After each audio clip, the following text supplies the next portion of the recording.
Have you ever stopped to think about our whole economy? Right now, it's kind of like a one-way street. We take stuff from the planet, we make things, we use them for a bit, and then we just throw them away. It's a straight line that leads to a dead end filled with trash and pollution. But what if that one-way street could actually become a circle? Let's dive into a much, much smarter way to do things. I mean, what if we've been looking at this whole thing completely backwards? Just for a second, imagine that waste, the stuff we throw out, isn't inevitable. Imagine it's just a massive flaw in how we design things. That one idea, that's the key that unlocks a totally different way of thinking.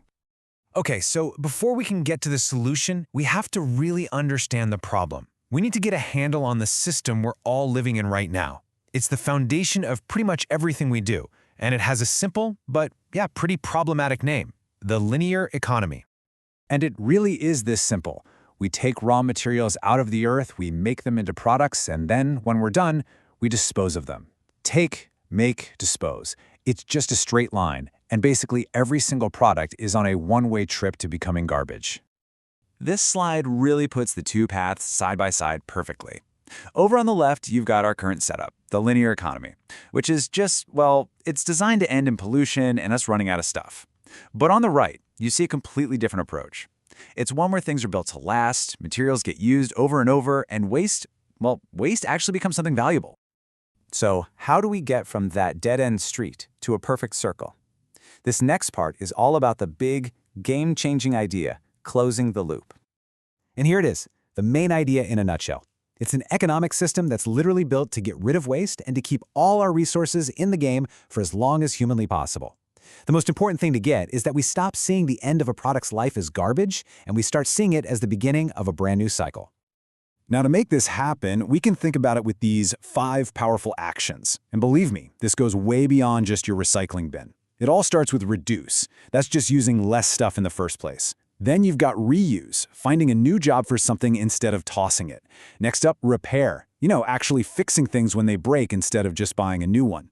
Of course, there's recycle, turning old materials back into new things. And finally, this one is the most exciting. Regenerate. That's where we actively make the environment better, like helping restore soil or planting forests. Now, this isn't just some vague, hopeful idea.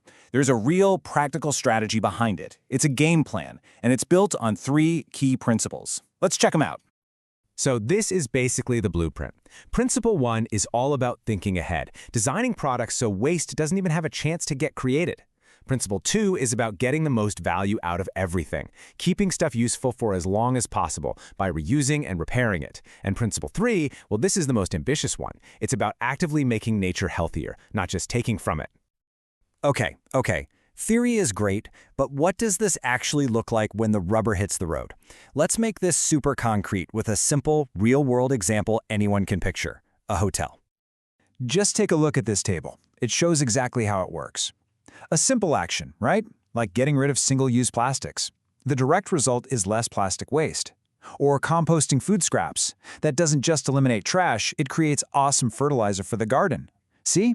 Each little action creates a positive loop. It saves money, and it helps the environment at the exact same time. As we start to wrap this up, it's so important to get that this isn't just a fancy new recycling program. No way. This is a fundamentally different, a radically new way of thinking about how we make, use, and value literally everything around us. People often mix this idea up with sustainability, but there's a really important difference. Sustainability, a lot of the time, is about trying to do less bad within the broken system we already have. The circular economy, on the other hand, is a tool to build a totally new system, one where harm is designed out from the very beginning. It's a huge shift from being less harmful to being actively good. I think this quote just absolutely nails it. It's all about swapping out that dead-end take-make-waste model for a system that keeps things in a continuous loop, all while actively helping our planet heal and regenerate. So I'll leave you with this question to chew on. Just look around you right now, wherever you are, at your desk, in your kitchen, maybe in your car. What do you see that was designed to be thrown away? Now, just imagine for a second. What if it wasn't?